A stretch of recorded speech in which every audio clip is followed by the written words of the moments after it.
সকাল, good morning বন্ধুরা। তোমরা সবাই কেমন আছো? নিশ্চয়ই ভালো আছো। একটু নতুন দিন, নতুন সকালে শুভেচ্ছা জানাই সবাইকে। সবাই চলো সুন্দরভাবে দিনটি শুরু করি। সুন্দরভাবে দিনটি শুরু করব সবাই মনে মনে এটাই কামনা করি ঠিকই, কিন্তু প্রচণ্ড রোদ গরম শুরু হয়ে গেছে সকালবেলায়। জানো তো, ওই মানে আমার হেল্পিং হ্যান্ডকে দিয়ে এক প্রস্ত কাজকর্ম করিয়ে তারপরে সব কাচাকুচি করলাম, জানলার পর্দাগুলো খুলে দিয়েছিলাম, কাজ টাজ হয়ে ধুলো টুলো পড়েছে ভীষণ। হ্যাঁ, ভিজিয়ে দিয়েছিলাম। এখানে তো মেশিনটা নেই আমার, যার জন্য ভিজিয়ে দেওয়ার পর তারপর ও করে দিয়ে গেল কাজ টাজ দিয়ে আমি স্নান পুজো সেরে তোমাদের কাছে একটু ক্যামেরা করতে এলাম। আর নিচ দিয়ে অনেক মাছ মাছ করে যায়, রোজই যায়, আজকেও যাচ্ছে। কেনার ইচ্ছে হচ্ছে, দেখি যদি ভালো পাই তাহলে কিনবো। কিনে রান্না করার ইচ্ছে আছে একটুখানি নিচে। অনেকদিন কিনি না, নিচে নামি না, জানি না মানে কে ভালো এখন মাছ দেয় কে দেয় না। তবে নিচের ভদ্রলোক দাদা কেনে, যদি উনি কেনেন আমি ওই মাছওয়ালার কাছে নেমে যাব। সেই একটা ইয়েতে রয়েছি আমি, দেখা যাক। আর না হলে পরে ওই ডিম ভাতি রান্না করব, এই আর কি। নিজের জন্য আর কি করব, ডিম ভাতি রান্না করব। হ্যাঁ, পর্দা টর্দা সবগুলো খুলে ডাস্টিং ফাস্টিং এ সমস্ত কাজকর্ম করছি। খুব রোদ গরম জানো তো, সকালবেলায় উঠে মানে ঘেমে যাচ্ছি বাইরে গিয়ে। এই জন্য এসিটা চালিয়ে দিয়ে সেখানে এবার একটু রেস্ট নিচ্ছি। দিনের বেলা না রাত্রিবেলা কিছু বুঝতে পারবে না, লাইটটা জ্বালিয়ে দিলাম না তো ক্যামেরা হবে না। বাইরের ঘরে যেতে পারছি না, ঘেমে যাচ্ছি ভীষণ, এমন অবস্থা। চলো, আর তোমাদের সাথে একটু একটু করে আসবো আর শেয়ার করব। কত করে বলছো পুঁটি মাছ? 250 দিচ্ছি, 100 টাকা। 250, 100 টাকায় দিচ্ছ? আমরা যেখানে থাকতাম মাছটা না 120 টাকায় কিনতাম। হ্যাঁ, 100-120 টাকায়। 120 টাকায়? হ্যাঁ, নদীর মাছ, সামনে সুবর্ণের এখানে। হ্যাঁ হ্যাঁ, সুবর্ণ, হ্যাঁ। ওই তো সামনেই আমাদের এই দাদা ঘাটশিলায় থাকতো। বলছি, ও গল্প করছি তো। ঘাটশিলায় সুবর্ণরেখা নদীর মাছ খেত। ওর পাশে আপনার চকচক করতো সোনার মতো বাটা মাছ। সোনার মধ্যে কোন চকচক, হুকুমও চকচক করে না, আমাদের ওখানে সোনার সোনালি রং। হ্যাঁ, গুঁড়ো গুঁড়ো সোনা গুঁড়ো। ওই যারা ওই কয়লা টলা বাঁচতো না, ফ্যাক্টরি কয়লা ফেলতো, ওই কয়লাবালিরা ওখানে বালি ছাপতো, গুঁড়ো গুঁড়ো সোনা নিয়ে বিক্রি করতো। তাই? হ্যাঁ, ওই জলকে 2 ঘন্টা ওই জল থেকে সোনা পাওয়া যেত? হ্যাঁ, জল দিয়ে বাঁচতো। এইটুকুটুকু সোনা, এইটুকুটুকু সোনা ওই সুবর্ণরেখা নদীতে হাফ গ্রাম কি 100 মিলিগ্রাম 200 মিলিগ্রাম এরকম হতো, দিয়ে দোকানে বিক্রি করতো। আমার ছোটবেলা থেকে চোখের দিকে দেখে এসেছি। ওই দেখো, দাদাদের সুবর্ণরেখা নদীতে সোনা পাওয়া যেত, সোনা ছেঁকে ছেঁকে নিত সব মেয়েরা। আর সেই জলের মাছ আমরা খেতাম, আর সেই জলের মাছ দাদারা খেত। আর দুটো লোক ধরা ছিল, ঠিক বাটা পুঁটি, তারপর মাছ, ওই যে কি মাছ, কাজলি মাছ। কাজলি মাছ, কাজলি মাছ তো আমার খুব ফেভারিট মাছ। প্রচুর দাম। হ্যাঁ, আমাদের ওইগুলো সব দিয়ে যেত। কাজলি মাছ খুব ফেভারিট মাছ গো। আর বলছে বারবার, এ তো চিংড়িও আছে তোমার এখানে? হ্যাঁ, কোনো মাছ খাওয়ালে চিংড়ি আছে। আচ্ছা, তুমি এই মাছটার নাম শুনেছো? আর বলছে আর মাছটা নিতে, বিশাল আর মাছ। আমি একা একা আর মাছ খেয়ে কি করবো, এত বড় মাছ? কেটে তো অল্প। না না, অল্প কেটে দিলে পরে করে দিতে হবে পুরো। হবে না, আমাকে পুঁঠিই দাও। আজকে পুরো করে দেবেন। হ্যাঁ, আজকে পুরো করে দেবেন। আজকে আমি একা কি খাবো, কিছু তো আমাকে ফ্রিজে রাখতেই হবে রবিবারে। আর মাছ না কেটে। আসবে রবিবার।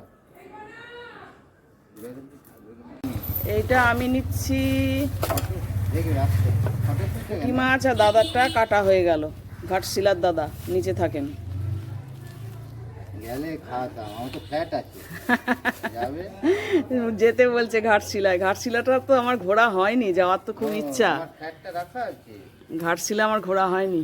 আমি ফ্ল্যাটটা নিয়ে ফেসে গেছি, বুঝলেন। 2 বছর 3 বছর আগে কিনলাম ফ্ল্যাট ওখানে। হ্যাঁ, 22 লক্ষ। আর কত দিকে ফ্ল্যাট কিনবেন? এখানে একটা, ওখানে একটা। বৌদি বলে বাড়ি করছি আরে নবদ্বীপে। বাবা, হ্যাঁ, আর বলেন কেন, ওর একটা ছোট থেকে স্বপ্ন, ছোট্ট ঘর হবে না, একটা ছোট্ট বাড়ি হবে। বিয়ের পর শ্বশুর বাড়িটাই নিজের ঘর। জমি দিয়েছে। ভালো করে আঁচটা ছাড়াও দাদা। হ্যাঁ, দেখো বন্ধুরা, আমার আজকে টিফিনে ব্রেকফাস্টে আমার খুব ইচ্ছে হলো একটু গোলা রুটি বানাতে, তাই গোলা রুটি বানাচ্ছি। এটাই টিফিন করব। হ্যাঁ, খুব অতি সিম্পলভাবে, আমি একাই খাবো তো। একটু নুন, একটু চিনি আর একটুখানি মৌরি দিয়েছি, আর কিছু দিইনি। আর 2 ফোঁটা সাদা তেল দিয়ে ওটাকে গুলে নিয়েছি আটাটাকে। হ্যাঁ, গোলা রুটি খাবো আজকে। উল্টে দিলাম। এক হাতে ক্যামেরা নিয়ে করছি তো, আগুনের কাজ দেখো। উল্টে দিলাম, এইভাবে যে কটা হয় 2-3টে খেয়ে নেবো। জলখাবারে খুব খিদে পেয়েছে, রাত্রে বিশেষ কিছু খাইনি জানো তো, একা আছি তো ইচ্ছে করেনি, খাইনি।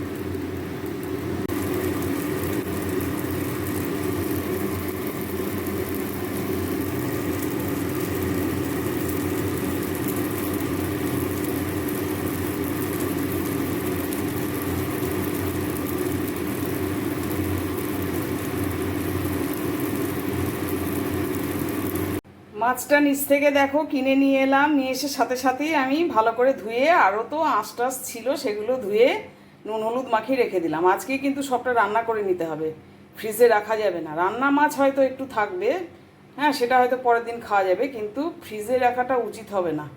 সবটাই ভেজে ভালো করে ভাজতে হবে, ভেজে রান্না করে ফেলতে হবে, তাই না বলো? যা গরম পড়েছে। দেখো বন্ধুরা, আমি যে পুঁটি মাছটা রান্না করব না, পুঁটি মাছে কিন্তু খুব বেশি মশলা দেবো না, একে তো সাংঘাতিক গরম। এই একটু আমচুর গুঁড়ো নিয়ে নিয়েছি, ওই চাট মশলা, একটু জিরে গুঁড়ো, একটু কাশ্মীরি লঙ্কা গুঁড়ো, হলুদ গুঁড়ো, একটা কাঁচা লঙ্কা, এই আমি দেবো, নুন দেবো স্বাদ মতন। এই পেঁয়াজটা দেবো, পেঁয়াজটা ভাজবো ভালো করে, আর আলু পটল এরভাবে কুচি করে নিয়েছি। এইভাবেই আমি পুঁটি মাছটা কিন্তু রান্না করব, তোমাদের দেখাবো রান্না হলে অবশ্যই।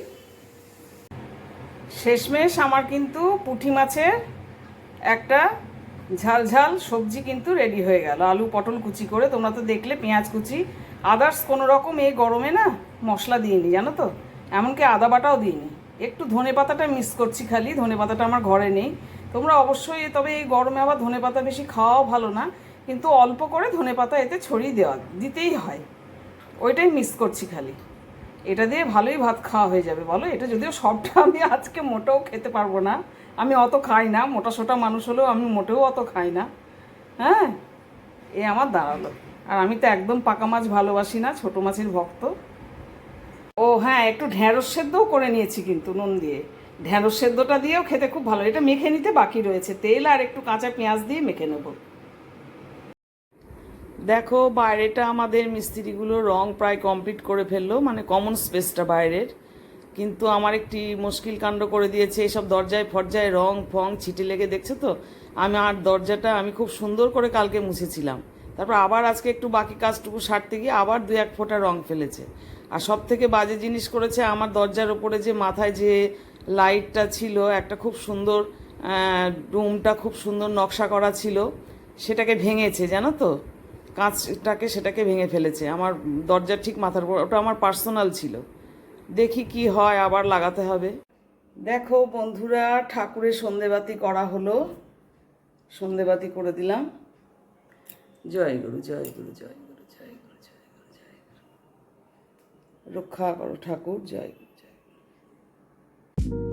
সন্ধে দেওয়ার পর, সন্ধেবাতি করার পর একটু লিকার চা খেয়ে আমি একটুখানি নিচে নেমে পড়লাম। এই ব্যানার্জি বৌদির বাড়িতে একটু দেখা করলাম, কেননা গতকাল এই ভাওয়েল বৌদি খুব বলছিলেন আমাকে যে তুমি মিস্টার তো নেই, ব্যানার্জিদা তো নেই, তো তুমি কি করো সারাদিন ওপরে, একটু নিচে নামতে পারো তো, একটু গল্প করতে পারো তো আমাদের সাথে। তো আজকে একটু নেমেই পড়লাম, হ্যাঁ, ফ্ল্যাটের দরজায় তালা বন্ধ করে। তো এটা সবাই একসাথে আমরা হয়ে যাই, তোমরা তো এর আগেও দেখেছো। তো একসাথে অলরেডি হয়ে গেলাম, দিয়ে গল্প শুরু করে দিলাম। বৌদিও হাঁটতে বেরোয় সন্ধ্যেবেলায়, একটু বাজার টাজারও করে, একটু হাঁটাও হয়। ভয়েল বৌদি আমরা আছি দেখে, যে শিলা আমার সামনের ফ্ল্যাটে থাকে, ও চলে এলো, ও খানিক হাঁটতে বেরোয়, ও একটু মেসেজ করে, মেসেজের একটু এটা বিভিন্ন পেশেন্টদের বা বিভিন্ন মানুষ যারা মেসেজ করার, তারা ওর কাছে মেসেজ করে অনেকে, সেইটা করে সন্ধ্যেবেলা একটু হেঁটে ও আসছিল আমাদের দেখে, ব্যানার্জি বৌদির ঘরে আমরা গল্প করছি দেখে ও ঢুকে পড়লো। ও একটু কথা বলতে শুরু করে দিল। আর ওনাদের একটু নিচের তলার ফ্ল্যাট, তো দেখো ওনাদের ফ্ল্যাটে কিন্তু অতটা আমার ফ্ল্যাটের মতন গরম নেই জানো তো, আমার ফ্ল্যাটটা ভীষণ গরম হয়, আমি তো থাকতে পারি না। কিন্তু এখানে দিব্যি এসি ছাড়া দেখো বসে গল্প করছি, সুন্দর। আমরা সবাই মিলে খুব সুন্দরভাবে একটু সময় কাটিয়ে নিলাম, গল্প নানান রকম কথাবার্তা করে, হ্যাঁ কথাবার্তা বলে আমরা সুন্দরভাবে খুব সময় কাটিয়ে নিলাম। আমরা কথা বলছি দেখে, দেখেছো তো, শিলাও চলে এসেছিল। দেখো সময়টা কিন্তু সন্ধ্যাবেলায় 1-1.5 ঘন্টা বেশ ভালোই কাটিয়ে ফেললাম। এখানে আমাদের এখানে ঘরোয়া পরিবেশ জানো তো, শ্যামনগর আমার ফ্ল্যাটে খুব ঘরোয়া পরিবেশ, ভালো লাগে। বন্ধুরা, একবারে দিনের শেষ পর্যায়ে চলে এলাম, রাত্রি হয়ে গেছে, 10টা বেজে গেছে। এইবার একটু ডিনারটা করতে বাকি আছে আমার, আমি করে নেব। হ্যাঁ, বিশেষ কিছু না, যা আছে একটুখানি কিছু খেয়ে নেব, একাই তো আছি, তোমরা তো সবাই জানো। আর তাহলে আজকে একটু দেখো ভিডিওগুলি, হ্যাঁ আমার ভিডিওটি অবশ্যই একটুখানি দেখো, আর একটুখানি হাইপ দিও, আমাদের ইউটিউব সুযোগ দিয়েছে হাইপ দেওয়ার, হাইপ দিও, একটু লাইক কমেন্ট করো। আর সবাই খুব ভালো থেকো, সুস্থ থেকো। খুব গরম, সাংঘাতিক গরম পড়ে গেছে, গরমে সব ঠান্ডা ঠান্ডা খাও, হ্যাঁ বেশি রিচ খাবার খেও না। আমার আজকের মনটা এখন জানো তো খুব খুশিতে ভরে গেল। আমার বৌমা ফোন করেছিল, করে আমায় বলল যে কালকে মা তুমি রান্না করবে না, দুপুরবেলায় কোনো রান্নার অ্যারেঞ্জমেন্ট করবে না, আমি পাঠাবো। আমি কী পাঠাবি? বলে আমি অনলাইনে বুকিং করে তোমার পছন্দসই কিছু খাবার দাবারই পাঠিয়ে দেবো কাল দুপুরবেলায়।